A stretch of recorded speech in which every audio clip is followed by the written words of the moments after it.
Cyber Detective, Episode 3, The Date, The Jackhammer Saga.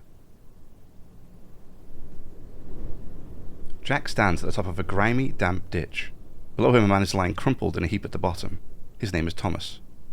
Jack lets out a sigh and carefully makes his way down the ditch. As he gets closer, there's no obvious reason for Thomas's death. Jack is certain he is dead, but just to make sure, Jack activates his Med V and begins to scan for injuries. At first, nothing shows up, except that he is deceased. But as Jack kneels beside Thomas, his eyes find something at the base of his skull. A small, needle-like trauma piercing through Thomas's spine, essentially paralyzing him from the neck down. Suddenly a memory flashes through his mind. The needle-like injury looks identical to the injury he found on Kane. A flush of excitement races through him. It had been 3 weeks since the incident with Kane, and all of his leads on the Jackhammers had ended in dead ends. But this could be the lead he's been looking for. Wait, Jack says aloud to himself. What relationship does Thomas have with the Jackhammers? He, according to his wife, was an honest, hard-working corporate man. No gang affiliation, no criminal records, nothing. Jack did find it a bit suspicious. It was rare to find someone so clean. But that could mean one of two things. He was actually clean, or someone very well connected was able to make him look clean. Tempering his expectations, Jack uses his Med V to record the injury for later inspection, and begins to search Thomas. He rolls him over and pauses as he looks into his expression, frozen in what looks like a scream. Thomas may have been paralyzed from the neck down, but he would have been very much alive when he was tossed down here like garbage and left to die. He rolls Thomas onto his back. He is wearing a large raincoat, jeans, and a t-shirt. Jack begins searching through his pockets, and at first, he finds nothing. But as he opens Thomas's jacket, he finds a card in the inside pocket. The card is a solid deep purple, made from a thin, tough metal with the words Pan-Asian Dining etched across the center of the card in calligraphy. The inside of the etched letters is highlighted with a golden sheen. Jack pauses as he looks at the card. This is a premium membership to one of the most prestigious Asian dining franchises in the city. These cards are not given to just anyone. He then looks back at Thomas. "Who are you?" he asks rhetorically aloud. "Oi, you!" a voice suddenly calls out and drags Jack out of his train of thought. "Did you just move that body? You know it's a crime scene, right?" The voice continues, and Jack looks up to see a very young police officer stood at the top of the ditch with his hand placed firmly on his gun holster. Jack smiles to himself. He must be new. Most officers would have already got their gun out by now and trained it firmly on Jack's head. "Relax, officer. Name's Jack, P.I. Here's my ID." Jack calmly replies and slowly pulls out a thin card from his pant pocket. "Come on up here," the officer instructs, and Jack obliges. Jack can see the officer is clearly nervous. He has already unclipped his holster. A false move here could end up in a gunfight that neither of them want. "Cold one this morning, right?" Jack says as he makes his way up the ditch. "Just don't make any sudden moves," the officer replies. "Poor guy was paralyzed and left to die," Jack continues as he keeps a close eye on the officer's gun. Jack knew he would be faster on the draw, but he didn't want to actually put that to the test. "Give me your ID," the officer demands as Jack finally reaches the top of the ditch. Jack hands over his ID and the officer takes a quick look at it. "I have to go run this," he says, and begins slowly backing up towards his car. "No sudden moves," he adds, keeping one hand firmly on his holster. "Take your time, officer," Jack replies, now uncovering the mystery of the police car's owner. He had thought it was strange that the car and the scene were left abandoned, but it seems the new officer may have been checking the perimeter or something else from a police handbook. Jack smirks, but then he quickly caught himself and sighs. It was nice, almost amusing, to see such a fresh-faced officer in the city. But it was also sad. Jack knew that soon enough the system will churn him up and turn him into another less-than-eager officer who shoots first, throws out the rulebook, and generally doesn't care as much as they should. The officer leans into his car, scans the ID, and after a moment, lets out a visible sigh of relief. He then calmly, and with his hand no longer glued to his holster, walks back up to Jack. "Sorry about that, sir. Can never be too sure," he says and hands Jack his ID. "Call me Jack. I'm no sir," he replies, and the officer smiles. "I see they got you using the old car scanner. They didn't give you any implants yet?" he asks. "First month on the job, so I gotta get past probation first," the officer replies. How long is that these days? 4 months, the officer answers. 4? It'll be over before you know it, Jack replies. Yeah, thanks. Anyways, I gotta get this place properly secured before the others get here, so... The officer replies, looking eager to get started on his tasks. Jack smiles and nods. I didn't mean to keep you, officer. As you were, he says, and starts making his way back down the road to his own car. Once back in his car, Jack looks over the membership card from Thomas. He has never seen the membership areas before, but he knows they are at the restaurants themselves. However, he didn't want to turn up just looking for the entrance, and if he went there as a PI, they would almost certainly not let him in. He then sits back in his seat. Firstly, he needs to call Thomas's wife, Mrs. El Sandor. He finds her contact and calls. Mrs. El Sandor answers quickly, but doesn't say anything. Jack feels a tightness in his throat, but he has a duty to perform. Mrs. El Sandor, I am sorry to inform you that your husband, Thomas El Sandor, is dead. He was discovered this morning, Jack says, and waits. Please find out why and who did this, Mrs. El Sandor rather calmly replies. I will bring them to justice, Jack answers. The call then disconnects without another word. This was always the worst part of his job, but he would find out what happened and try to bring her some peace. As he idly flips the membership card around between his fingers, an idea suddenly occurs to him, and he finds himself smiling. He opens his contacts, scrolls down, and selects Emily. The phone rings for a few moments before the familiar sound of buzzing fills his ears. Jack, Emily says. Is it that bad this time you can't even make it to the shop? She asks. You got time today? Jack asks. Today? Sure. Unusual for you to make an appointment, though. What happened? She replies, with a hint of concern in her voice. I was thinking around 7 p.m., Jack responds. The buzzing sound stops, and there is a slightly longer pause before Emily replies.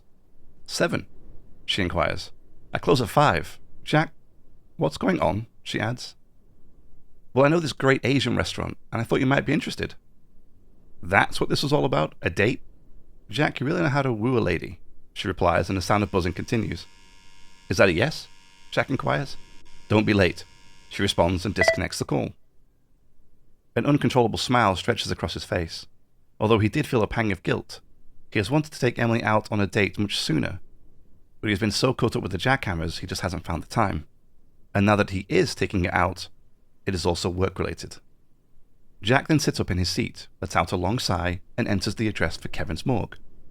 He wanted to show him the injury Thomas was paralyzed with. If anyone had sent something like this before, it was most certainly going to be him.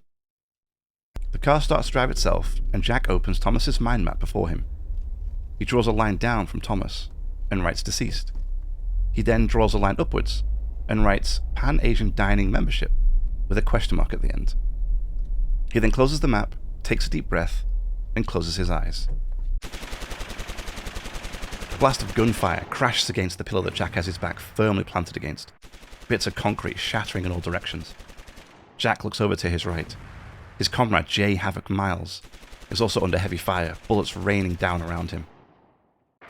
The two lock eyes. The situation's bad, and it's obvious in both of their faces. Jack takes a quick look between the two pillars. More pillars line a path leading down into a large building at the end. The building's entrance is built up with sandbags, metal barriers, and most importantly, large mounted turrets, hurling hundreds of rounds in their direction. Jack then dips back behind his own pillar and looks towards Havoc. He then uses hand signals to inform him of the half-dozen men he managed to spot at the entrance. But just as Havoc nods in recognition, an explosion crashes into his pillar. Jack is thrown helplessly backwards and consumed in a cloud of smoke. But before he hits the ground, he's wide awake. The car is still driving its way towards the morgue, but Jack sees it will arrive in a few minutes. He had been asleep for almost 30 minutes, but it had felt like just a few seconds. He sits up in his seat, wipes away the sweat beading on his forehead, and takes a deep breath. Sleep had not been his strong suit for many years, but reliving these memories always left him feeling more restless than ever. Once the car is parked at the morgue, Jack heads towards the entrance. He steps inside, walks up to the counter, and presses the bell. I'll be right with you, Kevin calls out from the back office, and Jack starts pacing back and forth until he hears Kevin approaching. Jack, a pleasure as always, but I'm afraid you're a little too late. I just started the furnace, there'll be ash in a few minutes. Not hear about a body this time, Jack replies, and Kevin raises an eyebrow. Oh, well, as much as I do enjoy social visits, I must ask what this is about. I have something I'd like you to look at. A wound. Something I have seen once before, but didn't think much of it at the time. But just this morning I found another identical wound, Jack replies. He then raises his hand, opens his files, and selects the data about the injury. He then selects to share the data locally, finds Kevin's signature, and selects to share. Kevin's eyes glaze over for a moment as the data is shared between them both. This connection allows both of them to share the same data in a virtual environment and see what the other one sees.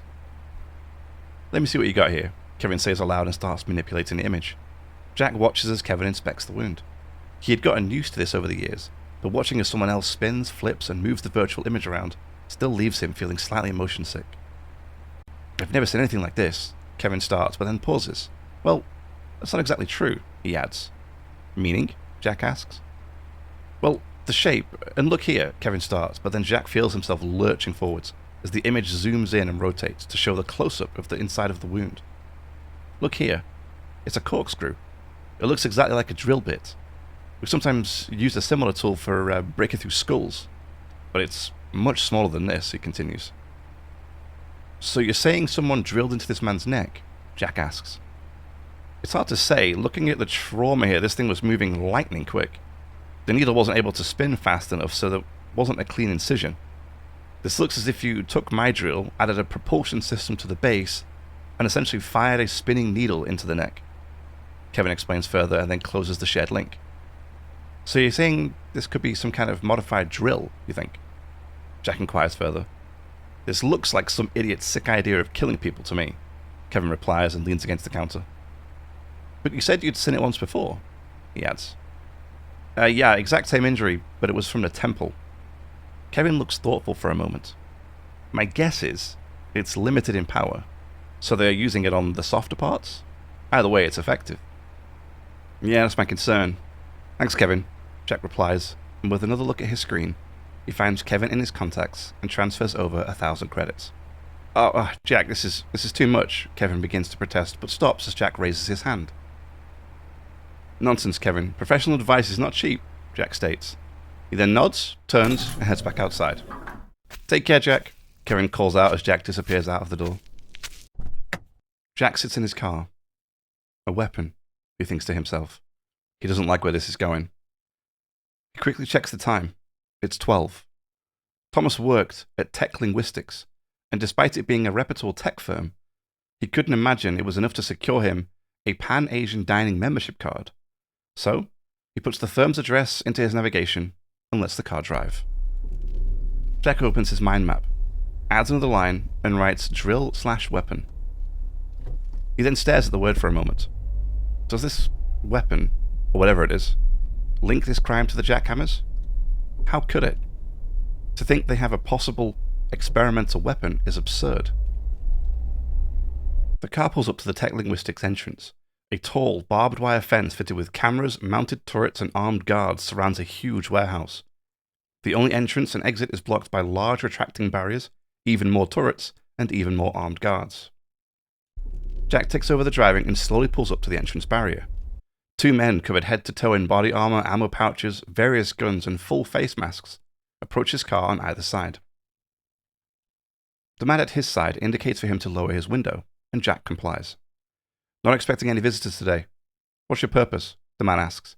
His voice has a slight metal tinge to it, as if a voice box implant isn't functioning properly.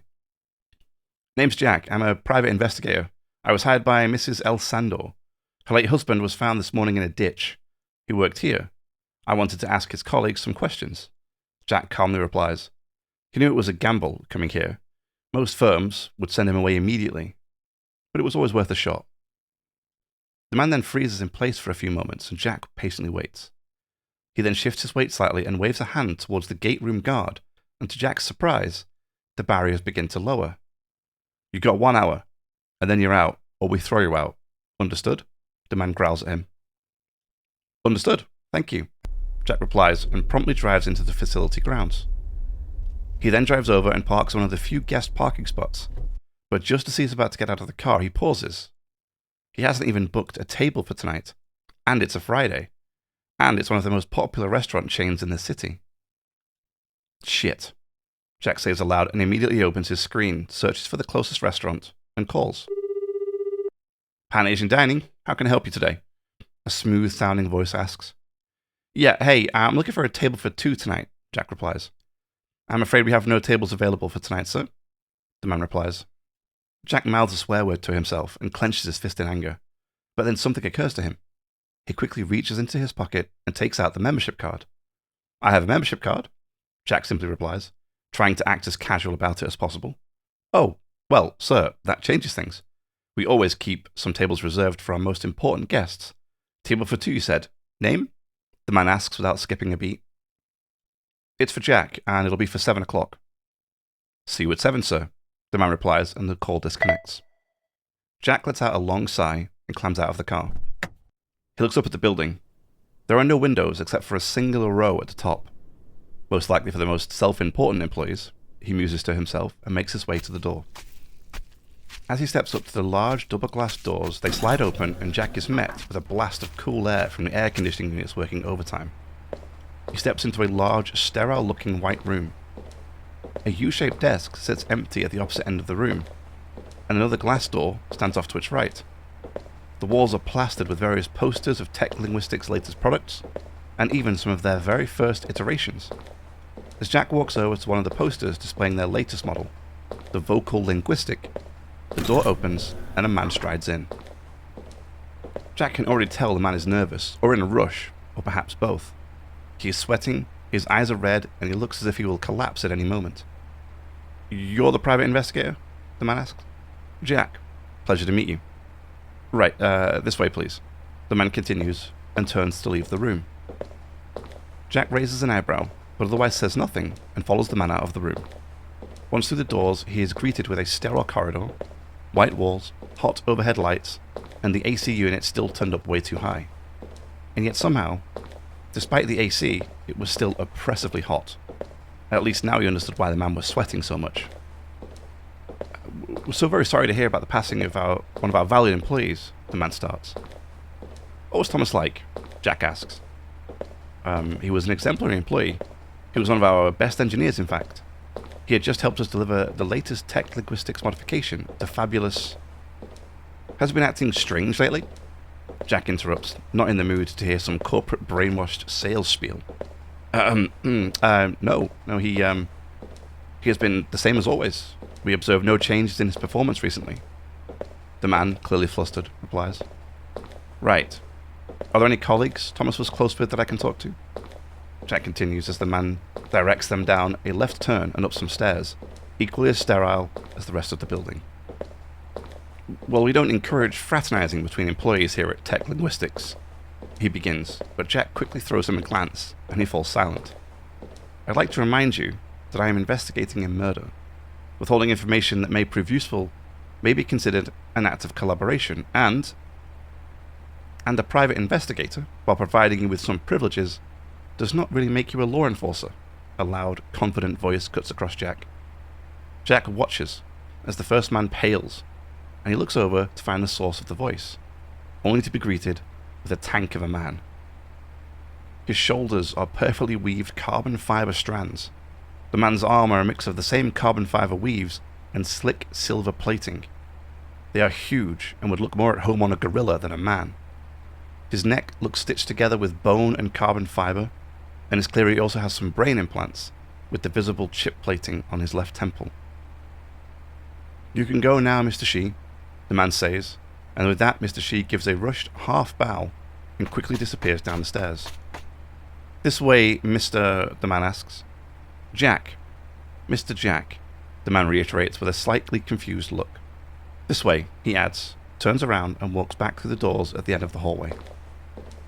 Jack walks fast to keep up, and once through the doors, he finds himself in what feels like a different world. Large glass windows off to the left pour natural light into the room. The temperature noticeably drops. The walls are still sterile white, but they are decorated with fancy artwork, although some of the company's adverts still manage to make an appearance. A woman sits behind the desk directly in front of him. She has long, curly blonde hair. Her eyes are completely filled with a gentle purple color, and they gleam with an unusual shine. She smiles pleasantly at him, and then gestures to her left. Mr. Kraskus is waiting for you in his office, she says. Her voice is as smooth as her fake modified face, which almost looks more plastic than skin. Thank you, Jack replies, nods politely, and walks towards the room. The room beyond is similar to the previous. Large windows to the left let natural light in and make the room feel less oppressive. It's like walking from the city slums to the rich boulevards. Some things never change, Jack muses as he approaches a chair before Mr. Kraskus's large, sterile white desk. A number of the company's products stand on the desk, sealed in glass boxes labelled with engraved silver plaques. Mr. Kraskus stands with his back to Jack, his enormous arms clasped behind his back, and he is just staring at the large poster of the latest product. Magnificent, isn't it? What we can create, what we can become. He starts and turns to face Jack. My name is Jan Kraskus, Chief Executive of Human Affairs here at Tech Linguistics. It is distressing to hear of Thomas's... Jan then pauses and looks pensive for a moment. Situation, he adds. Jack immediately notices the man's chiseled jawline, perfectly shaped nose, great hairline. This man is more concerned with his own appearance than any of his employees or the situations they may find themselves in. Thomas is dead, Mr. Kraskus. It is certainly an unfortunate situation, Jack replies. Jan nods and takes a seat in his chair, which looks more like a chair for giants than any normal person. Yes, well, Thomas was an exceptional employee. He turned up on time, took regular breaks amounting to no more than 45 minutes per day, which is the maximum allotted time for employees. He didn't have any holidays planned and had no sick days so far this year. His performance was slightly above acceptable, and his loss will be an overall loss for the company. Jack could feel his blood pressure rising. Talking about Thomas is just a statistic, a point on a graph. This is part of the reason why he couldn't work for any corporation again. Did he have any contact with any other members of staff during these breaks that I can talk to? Jack inquires, trying to keep his temper in check. He kept largely to himself, but did occasionally talk to an employee, a Miss Clara, Jan replies. Clara and Thomas, were they close? If you could say talking once or twice a week during a short break is close, then yes, Jan replies. Okay, and could I please speak with her? Jack asks. Miss Clara is on a pre-approved vacation day today. Jack shifts in his seat, his patience waning quickly. May I have her contact information? He asks. A transfer request suddenly pops up in the top left corner of Jack's eyes. He raises his hand, opens the screen, and sure enough, a request prompt pops up. Jack accepts. The details transfer quickly, and as soon as they do, Jan stands. I believe this concludes our business, Mr. Jack, he says, his arms once again clasped behind his back. Jack doesn't waste any more time and quickly stands from his chair. As a handshake does not look forthcoming, not that that's a bad thing, he thinks, he instead just nods. Thank you, Mr. Kraskus. I will see myself out, he says, and turns towards the door. Jan doesn't say anything as Jack stands, turns, and leaves the office. The receptionist stands as he steps through the door. Do you need to be shown the way out? She asks. No, thank you. I think I can manage, Jack replies and throws her a quick wave before heading back out into the oppressive corridors. He doesn't waste much time navigating his back way to the entrance and out the front door. And as soon as he steps outside, he takes a deep breath of fresh, cool air. He glances back up at the building, and he can't help but feel a sense of pity for those who work here. Jack takes another deep breath, gets into his car, and heads towards the exit. He stops just before the barrier, and another two men begin walking alongside the car. However, this time, the men are using what looks like a scanning device as they proceed along the side of his car. As he waits for the scans to be completed, he puts the address of Clara into their navigation. Once the two men are satisfied, they lower the barriers and let him pass. Jack drives out of the complex, and once clear of the gates, he turns on the auto drive and sits back with his mind map open. He draws a line from the center and adds Clara. As he stares at her name, he isn't sure what to expect. But something about Thomas just isn't adding up, and perhaps she has the answers. Jack closes his mind map and looks out of the window. He watches as the city moves past him. At times it looks so peaceful. But he knows what lies beneath. A rotten city, falling apart at the seams. He often wonders if what he does is really making any difference at all. He sighs and checks his navigation. Clara's address is not too far away, so he decides to take a quick look at his Jackhammer mind map instead. For a moment he just stares at it. The spiderweb of lines, comments, and names sprawled out before him. He has so much information, yet feels no closer to finding out what's going on or how all of the pieces fit together. He zooms the mind map out and looks at all of the dead ends. Kane and the computer he seized, the Jackhammer's server room, which had been destroyed since his last visit, the attack at Emily's shop, and the 2 assailants who attacked him in the streets. He is about to close the map again when he decides to add a new line from the center of the map and just puts needle/weapon at the end. The car begins to slow to a stop, so Jack closes the map and takes a look outside. He is surrounded by tall, grey apartment buildings on either side of a narrow, one-way street. No advertisements on the walls, no neon lights. The car stops on the side of the road, and Jack climbs out. Jack checks his screen and Clara's contact information. Glund Street, number 406, 7 Heights Apartments. He has the right place. He steps into the apartment building, walks down a narrow hallway, into the lift at the end, and taps on the 4th floor. The lift slowly moves upwards and dings to a stop on the 4th floor. The number on the wall opposite the lift is 412. He glances to his left and sees 411, so he heads left out of the lift and down the stuffy hallway. He quickly arrives at 406. There is a door call beside the door, so Jack presses and holds the button, and when the small display above the button turns green, he speaks. Hello Clara, my name is Jack. I'm a private investigator, and I'm investigating the murder of Thomas L. Sandor. I was informed you knew Thomas, and I'd like to ask you some questions. Jack lets go of the call button and waits. He glances up the hallway and notices a light further down at the other side is flickering. He sighs. This city, he thinks to himself, just gets worse and worse. A click suddenly sounds from the door. He looks back to see the door is open an inch or so, and a set of bright golden eyes are staring out at him. Is he really dead? Clara asks, her voice soft and smooth. Yes, this is my ID, Jack replies and holds up his ID card. Clara scans the ID, closes the door completely, and after a series of clicks, she opens the door again. Please, come in. Jack nods courteously and steps inside. The room beyond is a lounge. A large screen hangs off the wall to the right, with a large L-shaped sofa standing before it.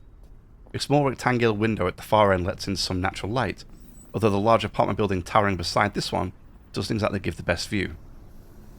A door exits the lounge at the opposite end of the front door, and Jack can see it leads to the kitchen.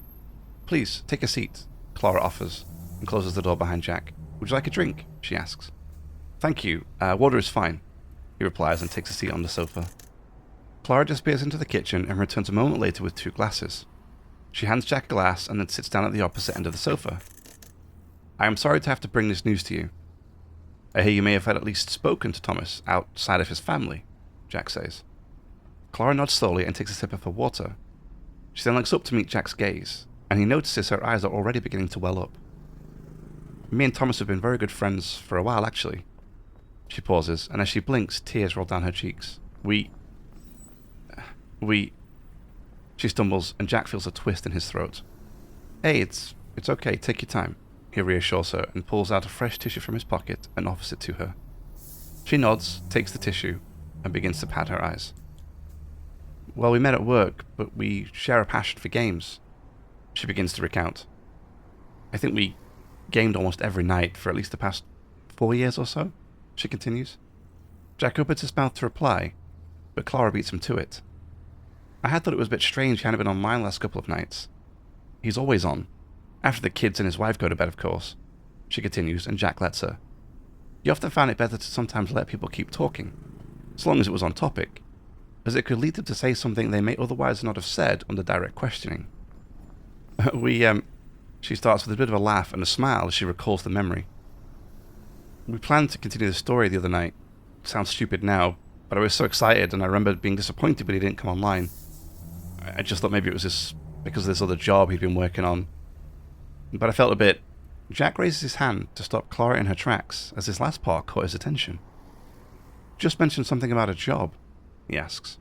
Clara looks at Jack for a moment, but suddenly she recalls, and she gasps. Yes, he kept going on about about this job, or a project he called it. Kept saying it was his ticket out of tech linguistics. What kind of job? Jack asks. He never told me specifics. He said he had signed some NDA, so couldn't say anything. Said it was some revolutionary thing, though, Clara replies. Do you think it could be something illegal? Jack bluntly asks. Clara throws a rather perplexed look at Jack. Thomas illegal? Not a chance, she flatly replies. Jack looks at her for a moment. He had asked so bluntly on purpose to try and gauge what Clara really thought about Thomas acting illegally. Everything he had seen so far smelt illegal, but Thomas doesn't fit the profile. I just wanted to see your response. Sorry about asking so bluntly. Something isn't adding up. My guess so far is that, now that I know about this job, he was most likely killed because of it. But it's hard to imagine a case where he wasn't doing something illegal, Jack calmly replies. Unless he didn't know, Clara replies, and Jack stares at her again. The answer was so obvious, yet he hadn't put it together. And I call myself the private investigator. I think you might be onto something there, Jack replies. Sometimes you need an idiot, Clara replies, managing a small smile. I wouldn't call you an idiot, Clara, but I get you. Is there anything else you can think of? Maybe he went to visit somewhere? Jack asks. Clara looks distant for a moment. He did occasionally have meetings for this job, but he couldn't do it from home, so he would go sometimes to the meetings, Clara replies. You don't happen to know where he went, do you? No, he never said. Clara abruptly pauses. No, wait a minute. I recall he once said something about food. Oh, what was it? Clara trails off as she tries to recall the conversation, but Jack's mind is already running ahead. Asian, by any chance? He asks. Yes, that was it. He mentioned Asian food one time when he got back, but I asked him about it, like what he had to eat, and he just sort of changed the subject. I didn't really want to press him on it, she replies. How did you guess? She asks. I have a feeling I know exactly where he went, Jack replies. Clara opens her mouth to speak, but then pauses, and instead takes another sip of water. Jack watches her carefully. She is clearly distraught over Thomas's death, and he feels like he's gotten all of the information he can from her. Thank you, Clara. You've been a great help, Jack says as he stands up. Please, Clara starts and looks up at Jack. Will you let me know what happened to him when you find out? She asks. Jack looks at her for a moment and then slowly nods. Okay, but I may only be able to give you some of the details, not all of them, he replies. Clara nods. Thank you. With that, Jack leaves the apartment and heads back down the elevator. He pauses just before opening the door. It's raining. Jack sighs, because of course, he left his raincoat in the car. Well, I guess I could do with a shower before my date anyway, he says aloud and exits the building. The rain is thundering down as he steps outside, and by the time he reaches his car, he is soaked. Jack looks at the time. It's 5:30. He then puts in his home address and lets the car take him home. He opens his mind map, adds a new line from Clara, and puts job/project. He then draws a line between this and the Pan-Asian dining. Jack then stares at the 2 points and wonders what he's going to find at the restaurant tonight. Once back at his apartment, Jack takes a quick shower and settles on a sleek dark crimson shirt and his best black jeans. He looks at himself in the mirror for a moment. You'll do, I suppose, he says out loud to himself and heads out. Jack's car rolls to a stop just outside Emily's shop. He's a bit early, so he decides to wait for a moment and enters the address for the restaurant into the navigation. But just as he finishes putting in the address, a tap on the passenger side window draws his attention. He looks up to find Emily looking back at him, so he quickly unlocks the door and she climbs in. Jack finds himself captivated by her. She is wearing a knee-length black corset dress. The edges of the dress and the hem of the skirt are all highlighted with glowing white neon strips. The effect is mesmerizing. She's also wearing black heels, which also have the same neon white glow around the edges. She has neon white earring studs lining the top of her ears and a neon white hairband. She clears her throat. Hi. Jack quickly snaps himself out of his trance. Hi, you look amazing, he replies and sets the car into auto drive. Thank you. You clean up pretty good yourself, she replies with a smirk. I saw you waiting and I was ready, so I hope you don't mind, she adds. Not at all. I hope you're hungry. Famished, she replies. Wait. She pauses and looks at the navigation center. Pan-Asian? She asks. Yep. Now I feel underdressed, she replies. You look perfect. Don't worry about it, Jack bluntly replies, and Emily idly pushes her hair behind her ear. Busy day? He asks. Packed day. I don't know what's going on, but it's been really busy lately. For like upgrades or repairs? Jack asks. A mix of both. Some guy came in yesterday looking for military grade stuff. At my store, you... She pauses and looks at Jack. Have you been telling people about me? She adds with a smirk. I only ever tell the truth, he bluntly replies. Oh, and what would that be? She presses. That I have a great dock. Uh-huh, she playfully replies. And nothing. I may have been talking to someone and they asked where I get my work done, he replies. Well, I'm not against the extra business, just the last time we saw each other you said you were bad news, but so far you've been just good news for me. Jack smiles. At least I'm good for something. The car pulls into the restaurant's car park and Jack takes over to find a spot. The restaurant is built in its own space. The city towers around it, but there are gardens, benches, and even a few trees spotted around the perimeter. No tall fences or barbed wire, no concrete walls. It's like a place out of time with its rich red brick walls, spiral tiled roofs, and colourful stained glass windows. We didn't leave the city, right? Emily asks as they both climb out. I don't think so. But now I'm not so sure, Jack replies. They both share a smile and head towards the entrance. A large overhang leads up to the entrance. It has rich redwood pillars lining a red carpet-esque walkway. At the end stands a set of double doors made from the same rich red wood, with tall glass windows set into the frames. Jack opens the door and Emily steps inside with a curious, slightly sarcastic nod. He smiles and steps in behind her. A tall, slender man greets them just inside the entrance. He is wearing a kimono-esque jacket with the restaurant's famous five-leafed flower embroidered on the front. Its leaves are a deep red, with light yellow edges, and the stem of the flower is a deep green. Welcome to Pan Asian Dining, the man greets. Hi, Jack. Table for two?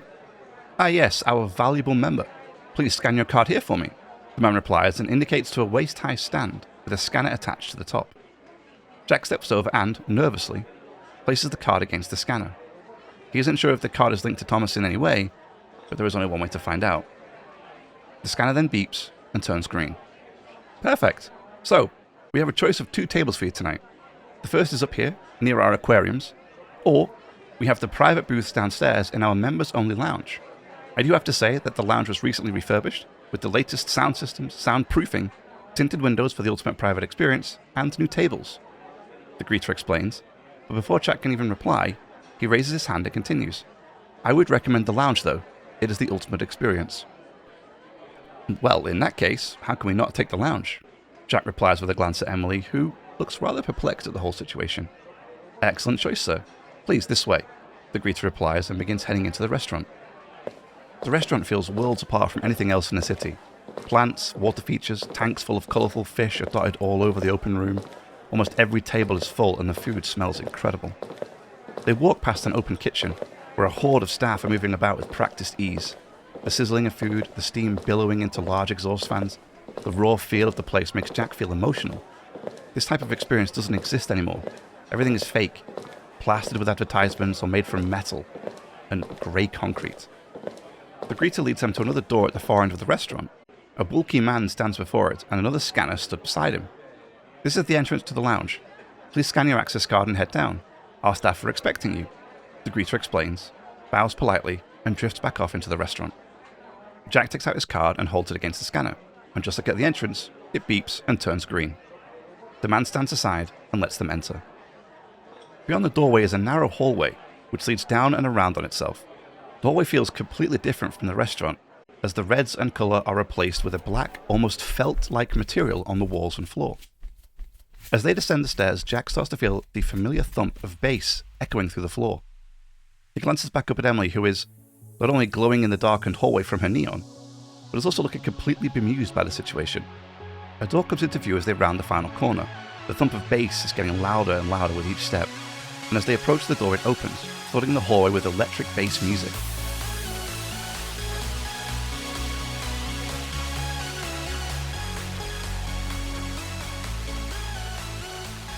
The door leads them into a huge circular room.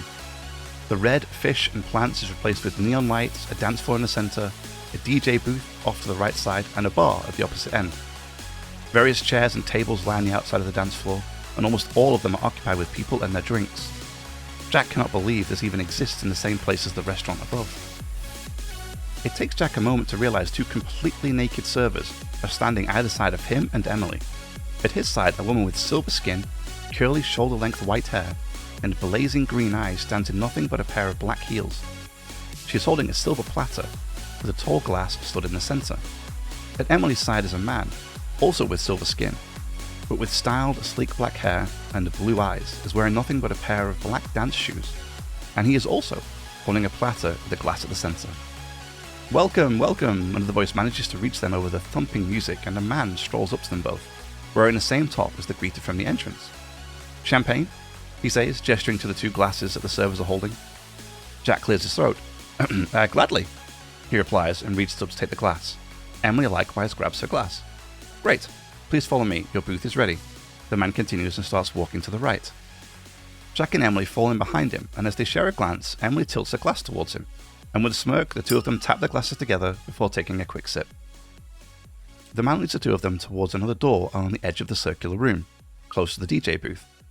Once through the doors, the music almost completely drowns out, and they once again find themselves in a hallway covered in a black felt-like material. This room is also covered in the same felt-like material, but the room immediately feels cozy and comfortable. A large glass window opposite the door looks directly out onto the dance floor. A square table big enough for 4 or 5 people stands against the window, and the pair take a seat on either side. "So these are our menus." The man starts and hands them both large, red leather-backed menus. "While you take a look, would you like a bottle of champagne, wine, or a beer?" he continues.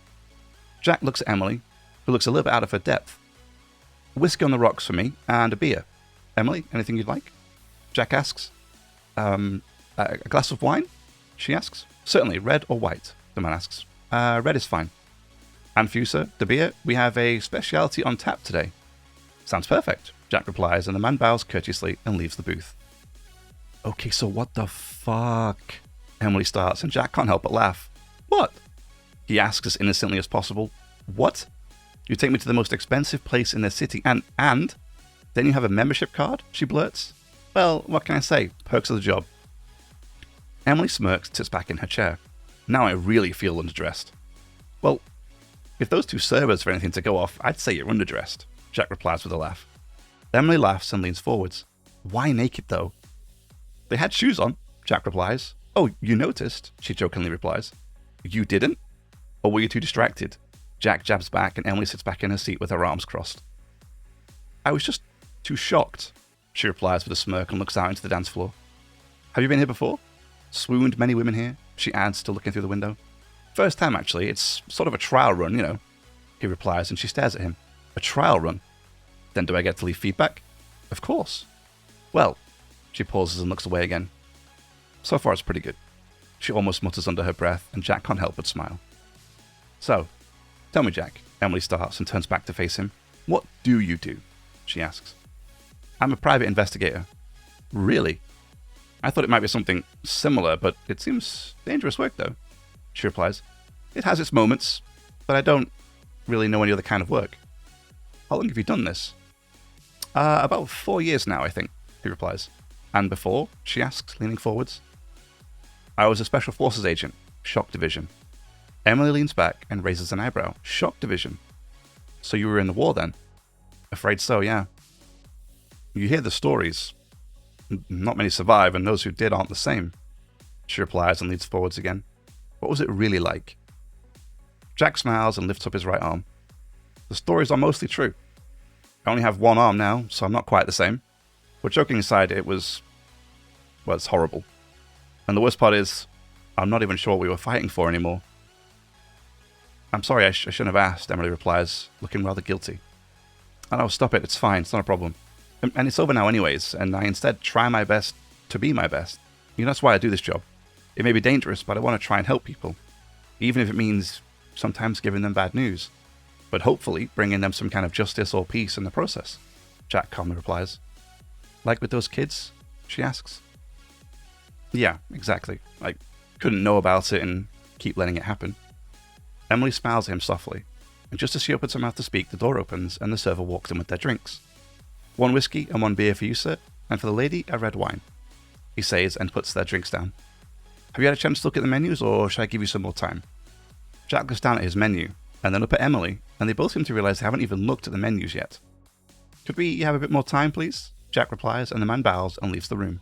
"Oops," Emily says as the door closes, and Jack laughs. "Yeah, let's take a look, shall we?" Jack replies and picks up his menu, but just as he does, something in the window catches his attention. Near to the bar at the opposite end of the dance floor is another door. It is also guarded and has a scanner. Jack feels a pulse of excitement. He needs to get inside that door. But just as he thinks about it, he's hit with a wave of guilt. He's thoroughly enjoying his time with Emily. "Everything okay?" Emily asks, and Jack realizes he was just staring out of the window. Just can't decide between the crab rangoon or chicken satay starters," he replies. "Chicken for me," she happily states. After looking over the menus for a while, the man returns to the booth and they both place their orders. "Excellent. I'll just take these menus from you and we'll get these orders started," the server says, and then leaves the booth. "And I must visit the ladies' room," Emily states and stands up. But just before she leaves the booth, she looks back at Jack. "Where are they?" she asks. Jack barks a laugh and shrugs. "Great question. No idea."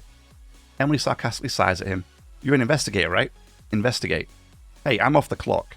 You're on your own on this one," Jack replies and raises his beer. "Good luck," he adds, and then takes a drink. "Charming. My feedback will reflect this lack of assistance," she states and leaves the booth. Almost the moment the door closes, Jack leaps to his feet and peers out of the booth. Emily has already vanished from sight, and so Jack quickly heads out down the hallway and onto the dance floor. He quickly makes his way across the room, dodging dancers, drinkers, and the odd naked server until he reaches the door. The man doesn't even react as Jack nears him. Jack pulls out his membership card and places it on the scanner.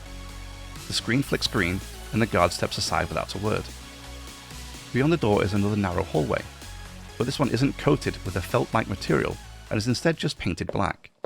The stairs once again go down and around on themselves until he approaches another door. As he steps closer, the door opens.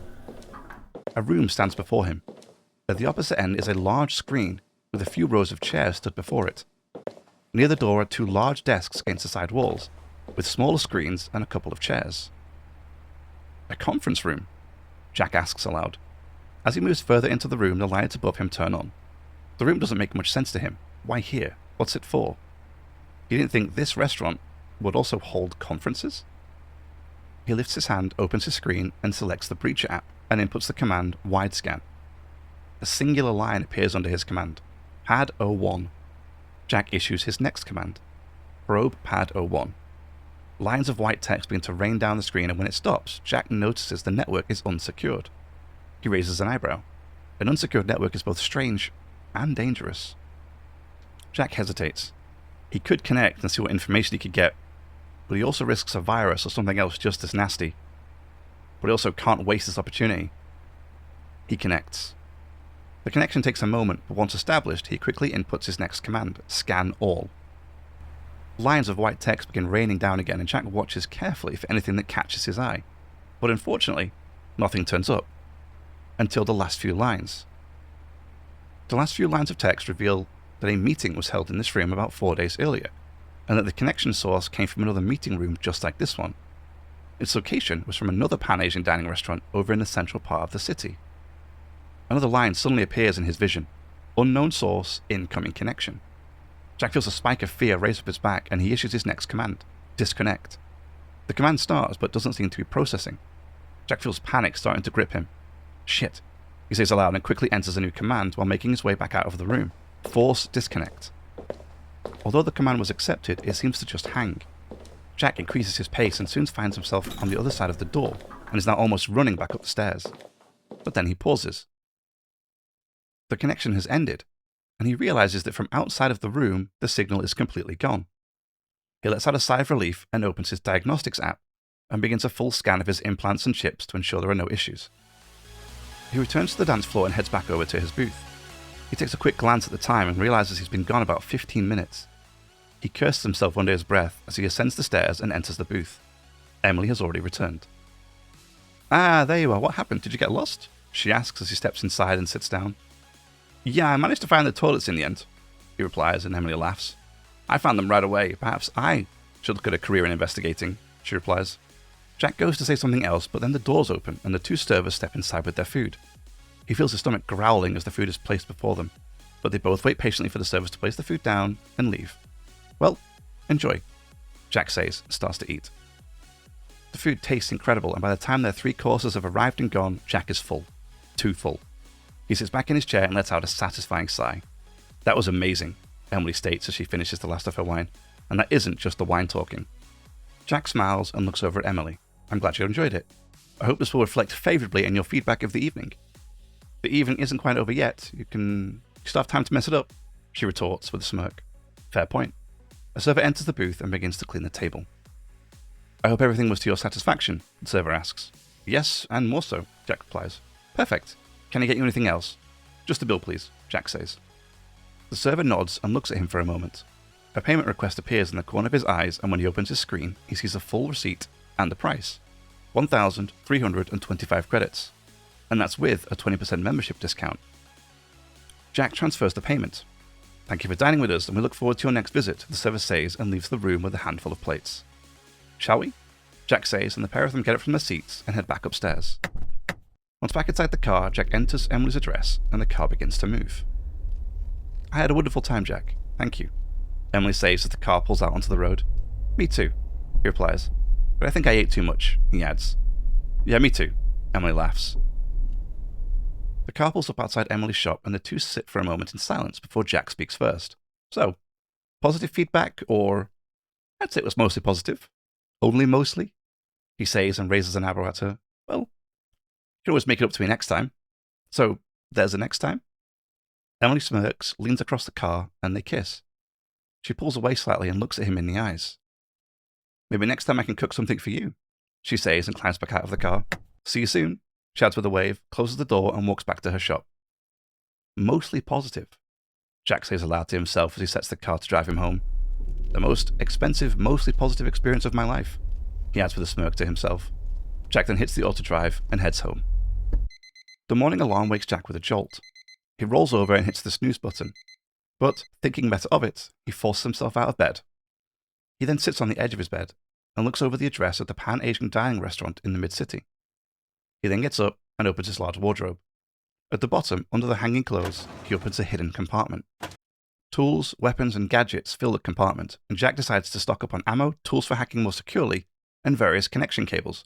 He then looks at the grenades and decides to take 2 high-explosive grenades. Once ready, he heads down the lift, into his car, and turns on the auto drive. He wasn't sure what he was expecting at the second location, but he hoped he may finally shed some light on this whole situation. The trip passes fairly quickly, and Jack soon finds himself parking at the restaurant. He climbs out, throws on his larger jacket to hide his extra equipment, and heads towards the front door. This restaurant looks very similar to the previous one. Same style, same themes. The location isn't as ideal, but it's still very scenic, all things considered. He approaches the front door and steps through. A lady dressed in a red kimono-style dress, emblazoned with the restaurant's logo, hurries over to greet him. I am sorry, sir, but we are not open for customers yet, she says. Not a problem, Jack replies and flashes her the membership card. Her face visibly pales. Oh, I see. Okay then, please proceed on through, she stammers and lets Jack past. Jack finds the door and heads through. As he somewhat expected, the first floor down is another dance floor, but the place is completely empty this time. He moves on to the next door and again finds himself heading down. However, as he approaches this door, he starts to hear what sounds like machinery. He cautiously moves forwards and soon the door slides open. He pauses. Beyond the door is what looks like a warehouse. He steps through and onto a metal catwalk suspended above machines, rooms, storage spaces, and people moving around their business. The smell of damp steam fills his nose, and he notices that one of the machines is spitting out hundreds of bullets. He proceeds along the catwalk and starts down a set of stairs. No one seems to care that Jack is here or gives him a second glance. They just continue about their business. And what surprises him the most is that they all seem like normal civilians, not gang members or criminals. Jack then eyes a woman approaching him and he steps a little into her way to get her attention.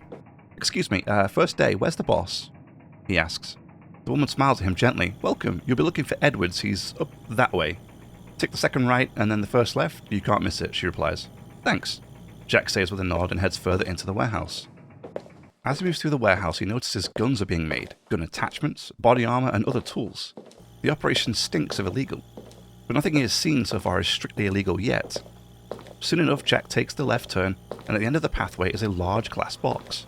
A man is clearly in the middle of a conversation inside and is pacing back and forth. He walks towards the room, climbs up a short set of steps, and pushes the door open. The office is well ventilated. A wooden desk sits opposite the door, and although the walls are empty, a screen is off to the left with some chairs before it, and there are a number of cabinets dotted throughout the room. Hey, look, I don't care. We have a deadline to reach and... The man cuts himself off as he sees Jack standing in his office. I'll call you back, he adds, and then turns to Jack. Can I help you? He asks. Edwards? Jack asks. Yes, and you are? Jack pulls out his pistol and aims it towards Edwards. Hey, whoa, hey man, what the fuck? Edwards sputters and throws his hands up. What is this operation? And tell me everything, Jack firmly instructs. We just make weapons, man, can't you see that? Who the hell are you? Edwards replies, Thomas El Sandor. What do you know about him? Edwards' face drains of colour. Nothing, man, I don't know the guy, Edwards replies. Jack pulls the hammer back on his pistol and takes a step towards Edwards. Don't test my patience, Edwards. Oh, okay. Look, he worked for us in the R&D department, Edwards replies. What was he working on? Yeah, I don't know, man, I don't know, Edwards says, and although Jack is inclined to believe him, he takes another step towards the man. Honestly, I wasn't included in the plans. I just set up the meetings and paid him, that's it. Jack lowers his gun and sets the hammer back. Where is his station or office here? Jack asks. He doesn't have one. None of our R&D guys do. They work from home, Edwards replies. From home? Yeah, it's all top secret stuff, Edwards states. Who's in charge of this operation? Jack presses. I don't know, never met the guy. No one has. Just goes by Jay or something. Jack feels a chill crawling up his spine. Jay. The person involved with the jackhammers is involved here? Just didn't make any sense. Servers, where? Jack asks, assuming they must have some kind of infrastructure set up. But over there, Edwards says and points in a generalized direction. Come on, take me, let's go, Jack instructs, and although he looks hesitant at first, Edwards takes a deep breath and heads out of the office. Jack follows him through a series of walkways until he stops outside another glass room. Flashing lights, beeping tones, and the unmistakable sound of cooling fans lets him know this is the room. Inside, Jack instructs, and Edwards complies. Look, man, I just work here, Edwards starts to say. I know, Jack bluntly replies. Once inside, Jack finds an access point on one of the console servers. He takes out a small box and connects it to the access point, and then he connects to the box wirelessly. He enters his first command, scan all. Lines of text begin to rain down in the corner of his eyes, and unlike the previous restaurant, this one is filled with data. He starts to preview some of the files and finds some blueprints for weapon development, implant development, with all code names, detailed schematics, and more. He spots some shipment receipts where unspecified weapons were shipped to various locations. This is what he was looking for. They are not just making weapons, they are developing unlicensed weapons and mods. Jack takes a deep breath. There's just too much data here to look into right now, so he quickly enters his next command. Copy all. The lines continue to rain down as copies of data are processed and placed into the box he connected to the access point. Suddenly the lines flicker and random text replaces the once legible text. He's being hacked. Jack quickly enters his next command. FWA-1/all. In the top right of his vision, a new box opens and 10 random strings of characters appear. He knows that each line grants him more time, and when a line is decoded and removed, the hacker is one step closer to regaining control. However, for now, the words have become legible again and the copying continues. He wasn't the best hacker in the game, but he knew a few tricks to slow someone down and get the information he needed. He continues to preview some of the files, and after just a few moments he glances back up at the top right of his vision. To his surprise, 2 of the 10 lines are already gone. Whoever is trying to stop him is clearly very good and has some serious hardware. Another line disappears just as he's staring at them, and he curses under his breath. He won't have time to complete the full copy, but he will keep going for as long as possible. Hey, look man, I'm just gonna go, Edwards suddenly says. You stay right there, Jack instructs, and Edwards obeys. Jack then looks back up at the codes to find only 2 lines are left of the original 10, so he quickly issues his next command, disconnect. The lines stop raining down and the final line appears, disconnected. Jack then removes the box from the access point and stashes it into his jacket. He then looks back at Edwards and nods towards the door. They both step outside of the room and Jack grabs Edwards by the arm to stop him from wandering off. I don't know how much you know, but this operation, it isn't good, Jack states. But what are you talking about? We just make weapons, nothing illegal about that, Edward protests. What they are doing is they are making unlicensed weapons and mods, and they are selling them and distributing the blueprints, Jack replies, and Edward's face pales yet again. Are you serious, man? He replies. Yes, Jack flatly states, and pulls out 2 of his HE grenades from his pouches. What are those? Edwards asks. These, Jack begins, leans into the server room and pulls the pin and throws 1 grenade down the far end and throws a second grenade to his side of the room. Are HE grenades. They are on 10-second fuses, so I'd say you have about 6 seconds left to get the hell out of the way. Jack finishes, and without another word, Edwards begins sprinting towards the exit. Jack follows suit, and just as he turns the first corner, the grenades detonate. The floor shudders under the explosion, screams cry out from all over the warehouse, and smoke begins bellowing upwards as glass starts raining down all over the place. The warehouse fire alarm suddenly kicks in, and the place turns into a flurry of people racing towards the only exit. Jack calmly walks out of the warehouse, through the restaurant, and back to his car. No one stopped him, or even tried. Even the armed guards had made themselves scarce by the time he had returned through the restaurant. He puts Mrs. El Sandor's address into his navigation center and turns on the auto drive. He then opens his contacts and calls her. She answers quickly. Jack, any news? She immediately asks. Yes, actually. Are you home right now? I am. Are you coming over? Yeah, I'll be right there, Jack replies. Okay, then I'll be waiting, she replies and disconnects the call. Jack opens his mind map. He then draws a line from the line connected to both the restaurant and the job/project and adds weapon/mod development. He stares at it for a moment and then draws another line adding revealed secrets/tried to step away at the end. From what Jack already knew of Thomas, it seems like he could have been tricked into thinking this was some kind of legal operation, and that perhaps when Thomas found out, he tried to expose the operation or leave, and was dealt with accordingly. But he couldn't rule out the fact that Thomas could have still known all along. Soon, Jack finds himself turning onto Thomas's street.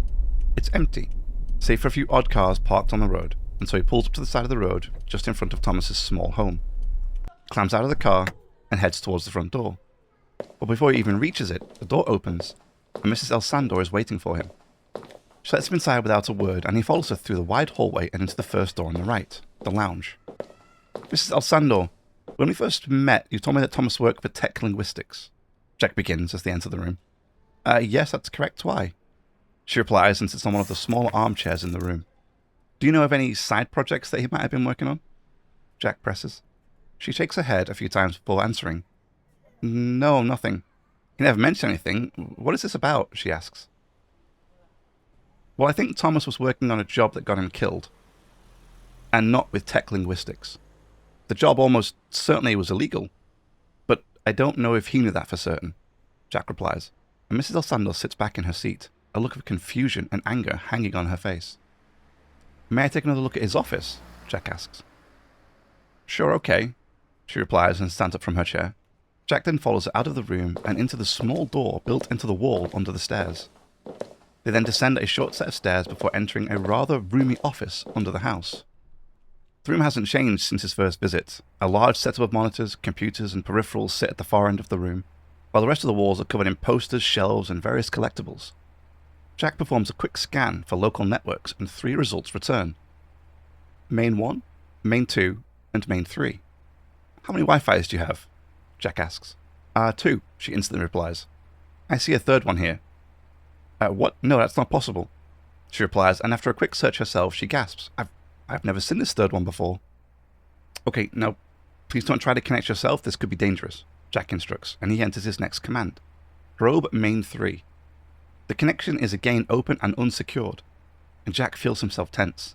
Whoever is running this setup knows he is snooping around, and so another unsecured connection is not a great idea.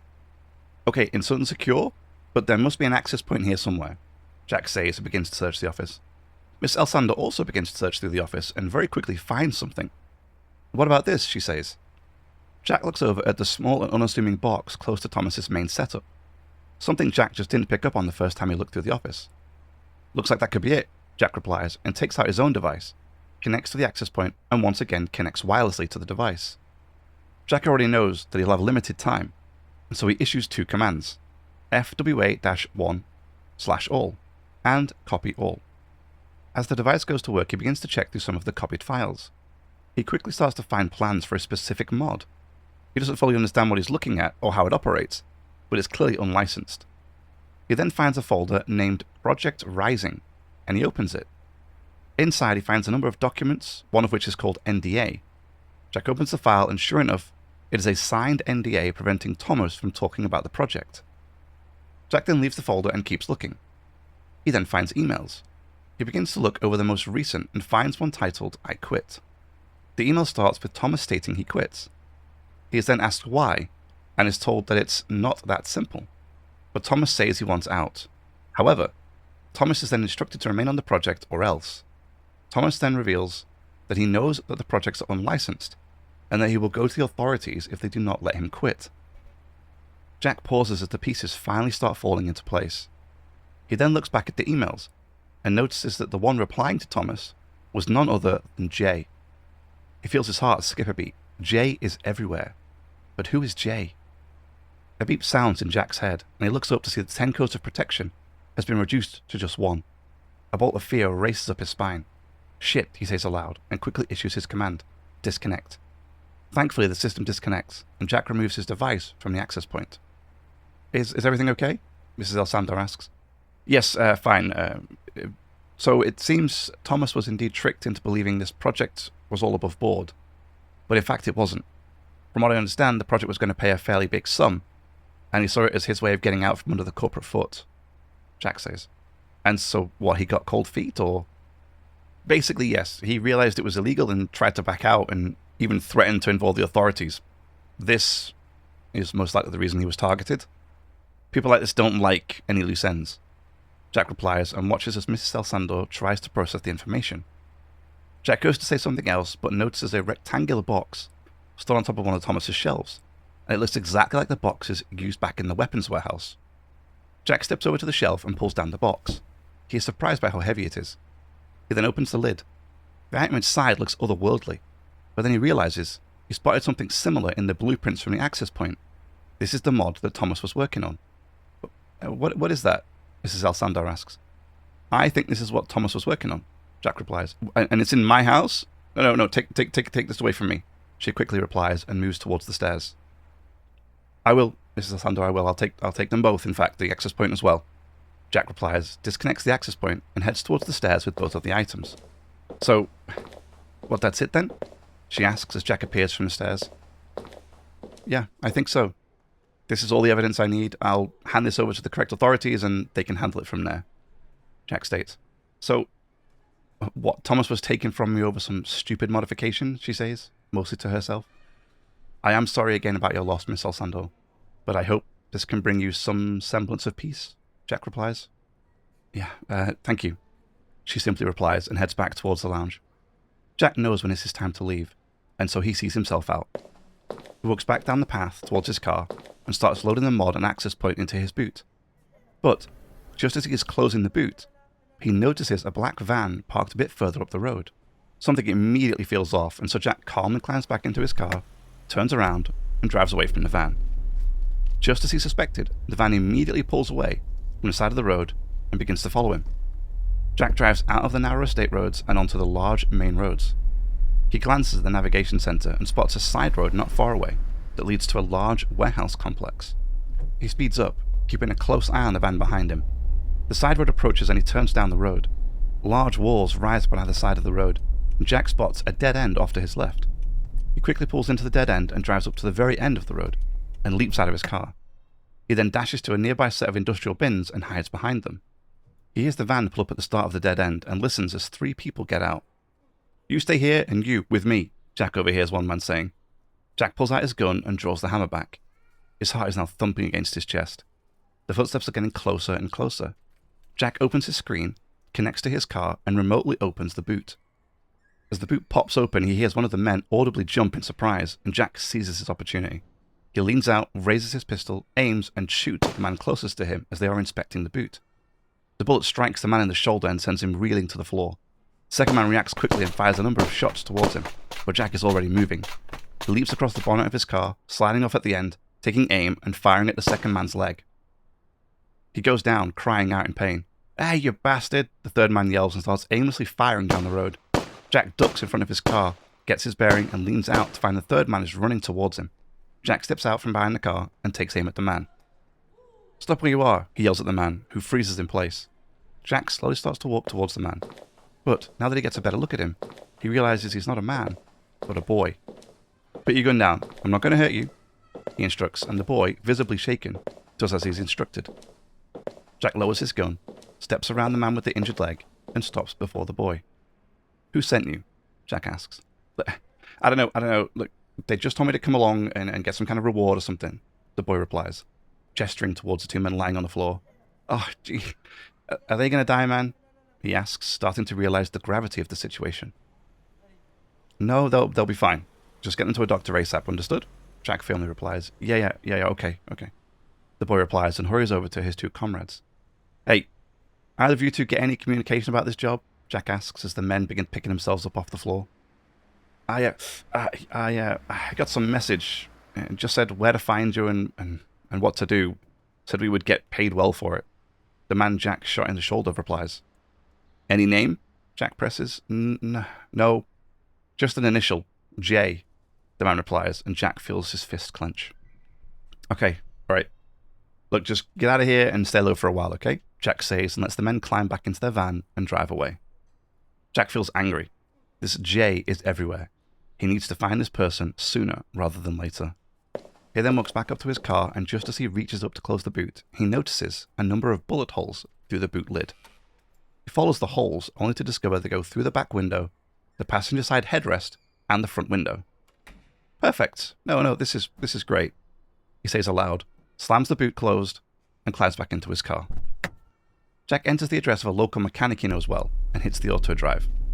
He then leans back in his seat and lets out a long sigh. It had been a tough couple of days, and he just wants to sleep. But he also needs to check through all of the files and data he'd managed to copy from the restaurants. He then lets out another sigh. He'll worry about that later. First car, then home. At least he managed to find out what happened with Thomas. And a big part of him was happy to find out that Thomas stayed true to himself, even if it led to his untimely demise.